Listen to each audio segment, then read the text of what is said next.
if you're someone who's dreaming of owning their own business. So here is the million-dollar question.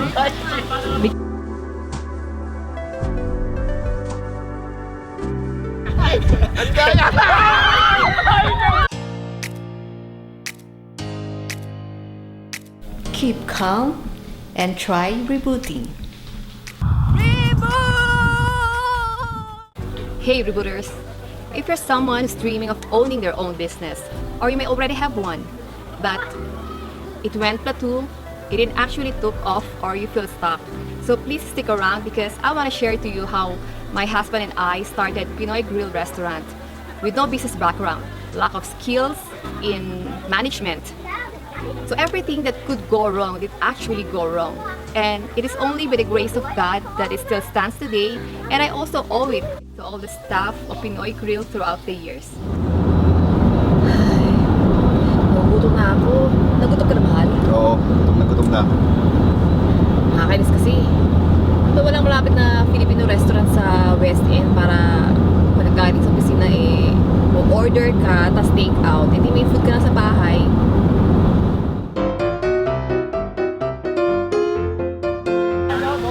So are you ready? I guess so. Okay, so here is the million-dollar question. Because I always hear this, that Canadian farmers are rich. Is it true? Yes or no? No. No, I'm just kidding. Then you have to be aware of the markets.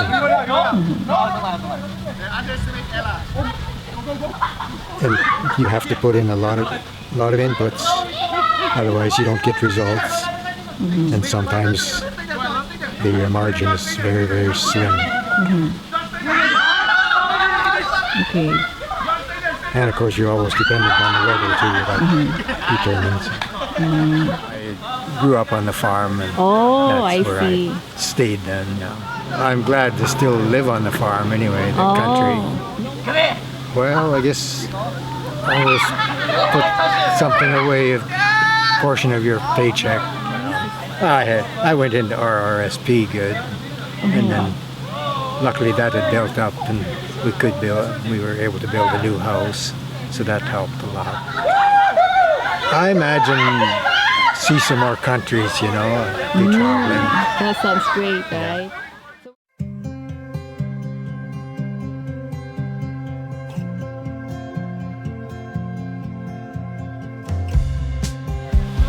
Well, Christ is the main thing. I want to hear some more. The only regret about being a Christian is I didn't start soon enough. Perfect, that's true. I love it. Life is good with the Lord. Yeah. So I'm gonna end that because that's the perfect ending. Good. So thank you for the interview. Hey guys, if you made it this far in the video, thank you so much for watching. By the way, this is the background noise during my interview with Mike.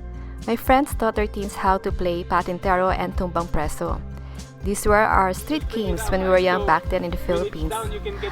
Too bad the shot is blurred because I forgot to adjust the lens after the interview, but I still want to keep it anyways. So what we have to get our slide back, right? Yeah. So if it's, let's say I have one slide there and you try to tag, is it just one-on-one? Is that what it is? Yeah. You can go closer. The purpose is if it's down, you have to get your slide. And don't get tagged. Yeah, so you have to, so it's done until someone tags or something. The person I tag is going to be replacing me. Yeah, distraction. Yeah, you can go closer. Wait, do we take turns?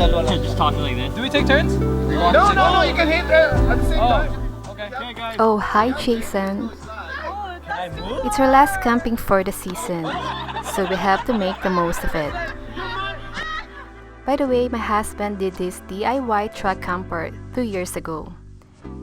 And if there's an interest, I might do a separate vlog for this, so comment down below. The total cost in building our camper amounts to less than $4,000. If you want to buy brand new, it will cost you around $16,000.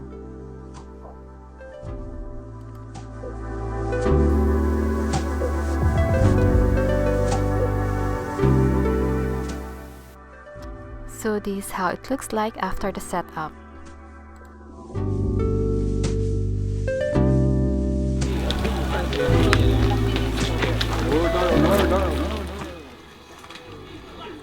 Lunchtime always looks like fiesta in our camping.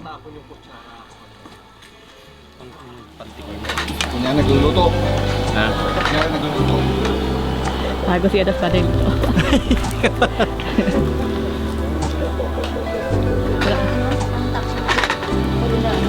Wala naman sound stove.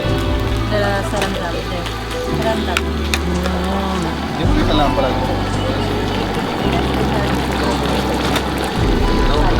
Oh, sinigang. Oh. Ayun, sige ka. Bata. Islang matalino. Such a joker. Basa isdang matalino daw. And there's another one from him. Because he cooks adobong puti, he said it's the happiest adobo. Why? Kasi walang toyo. Madapa ka ha. Binibidyo mo pa akong pangit ko. Walang ganyan, Rad. Buksan mo ako ano yan. Lomi yan, lomi. Lomi. This is the end. Remember guys, that gratitude turns what we have into enough.